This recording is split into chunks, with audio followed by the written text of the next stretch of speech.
Olá, sou Bruno Brasil, diretor-presidente do Instituto Brasileiro de Relações com Investidores, o IBRE. Eu vou falar um pouco para vocês sobre as obrigações e as boas práticas da área de relações com investidores dentro da websérie que o IBRE desenvolveu em parceria com o B3. Acho que antes de falar das obrigações e das boas práticas, vale a gente passar um pouco pelos princípios éticos que regem a profissão de relações com investidores e que vai ser aplicado nas várias interações que o RI, que o profissional vai ter com o mercado. São elas a equidade, ou seja, tratar todos os públicos de forma equitativa, a tempestividade, ou seja, você fazer a comunicação no momento correto, utilizando do terceiro ponto, que é franqueza e independência, com transparência, e o último ponto, de uma forma íntegra e responsável. Então, esses princípios estão sempre aplicados em todos os pontos que a gente for falar nessa apresentação. As obrigações são divididas em dois grandes blocos.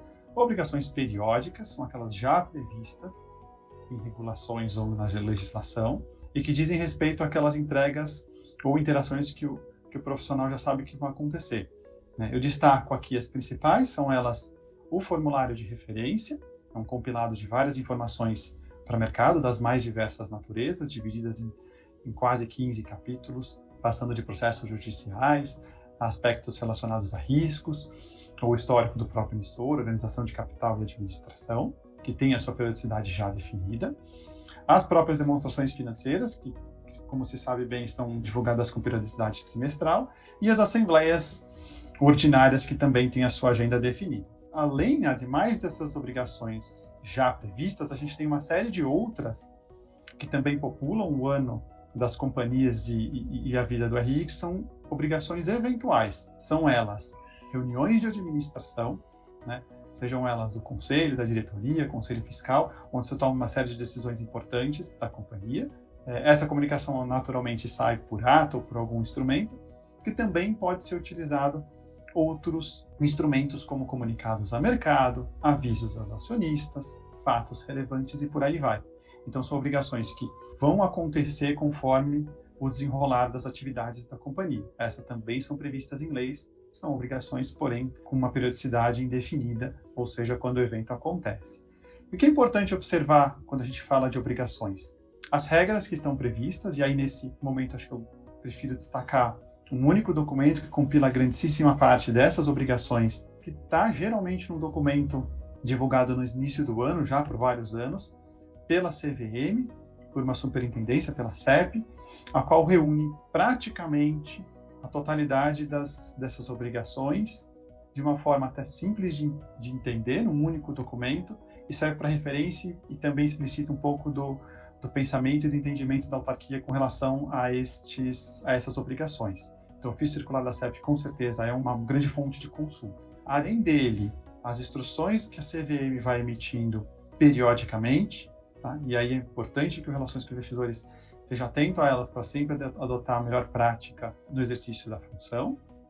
E, por fim, destaco as regras constantes nos segmentos de listagem, nos regulamentos dos segmentos de listagens da B3. A depender da listagem da companhia, você vai ter um conjunto de regras ligeiramente diferente de um nível para o outro, mas são importantes também de serem atentados. Bom, eu passo a falar agora de um outro conjunto de práticas que Relações com Investidores têm, em adição àquilo que a gente falou há pouco das obrigações, que são as boas práticas no relacionamento com o mercado. Por mercado, vamos entender como um conjunto de agentes que formam tanto o mercado de capitais como tudo que orbita ao redor dele, incluindo aí um ecossistema mais amplo. Ele vai ser definido pelos investidores, claro, investidores das mais variadas naturezas, como investidores de pessoas físicas ou individuais, os investidores institucionais, os gestores de fundos, aqueles ligados a assets. Tem os analistas de investimento, os que escrevem relatórios, sejam eles independentes ou ligados a alguma instituição.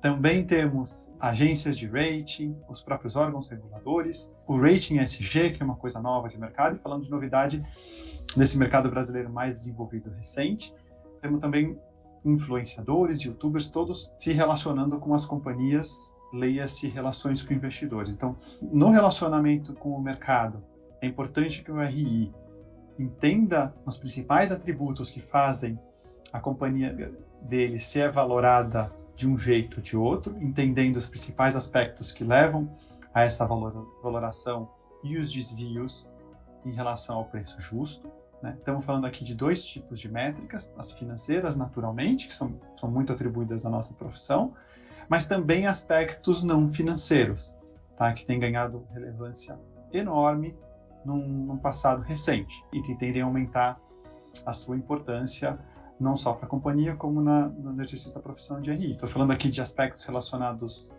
a ASG ou ESG, né? Aspectos ambientais, sociais e de governança, que têm sido cada vez mais proeminentes nessa avaliação e valoração das companhias. Então é importante que o RI entenda esses aspectos e que busque, por sua vez, investidores que melhor valorizem a companhia e esses aspectos identificados. Não só o RI vai fazer a comunicação obrigatória, como ele tem um papel de fomentar o mercado e buscar aqueles investidores que melhor se encaixam para a companhia em questão, a companhia que ele atua. Aqui não vou fazer distinção nem muito entre o RI que trabalha com ações ou o RI de dívida, são fontes de financiamento diferentes, porém com as mesmas características de atuação. O RI também tem, nesse sentido, que desenvolver uma reputação de transparência e de credibilidade no mercado, né, para favorecer uma maior aceitação, um maior estudo pelos investidores, né, que acaba atraindo maior interesse e que, em último caso, leva a uma redução do custo de capital das companhias, uma vez que a gente tem um mercado mais amplo para a captação da companhia. A gente falou um pouco de mercado e como a gente leva informação para fora, mas tão importante quanto isso é também o RI, no exercício dessa função e de estar exposto a esse mercado, também trazer para a companhia percepções, informações e boas práticas. Então, as boas práticas elas não acontecem só para fora, elas vão acontecer para dentro da companhia também. Então, é importante que o RI, em contato com esse mercado, também escute sobre boas práticas, sobre desejos de mercado, sobre posicionamento de pares, e que também abasteça a companhia com essas informações. Então, aqui a gente tem uma outra prática muito recomendada para a RI, que é a de trazer informação para dentro da companhia. Isso pode se dar de N maneiras, na análise concorrencial, no contrato com pessoas que também estão falando com outras empresas, sejam elas na localidade onde a companhia está, no país que ela está, ou até em nível global. Então, quando a gente fala de boas práticas, existem investidores que transitam no mundo e que têm referência numa série de pontos que o RI pode aportar para a companhia. Então, nesse sentido, é uma boa prática trazer informações e, por fim, acho que vale pontuar o protagonismo do RI no sentido de criar uma cultura de companhia aberta na empresa que ele está atuando, né? De entender que uma empresa com capital aberto não pertence mais a um sócio controlador, ele é uma empresa de mercado com diversos sócios, com diversos stakeholders a qual ela se relaciona. Então, a prestação de informações e lembrando um pouco dos princípios que a gente falou no início da apresentação, tem que permear a organização nesse sentido. Bom, a gente se encaminha para o final da apresentação, né? Falamos um pouco sobre as obrigações e as boas práticas de maneira sintética, mas naturalmente vocês têm acesso a um material muito mais amplo e profundo no site do IBRI, onde a gente tem à disposição de vocês manuais, livros, do próprio YouTube do IBRI com eventos sobre tudo que a gente falou. Espero que essa apresentação e o material suplementar sejam de grande valia para vocês, RIs ou empresas vindo ao mercado, e estamos à disposição para qualquer dúvida ou consulta. Obrigado.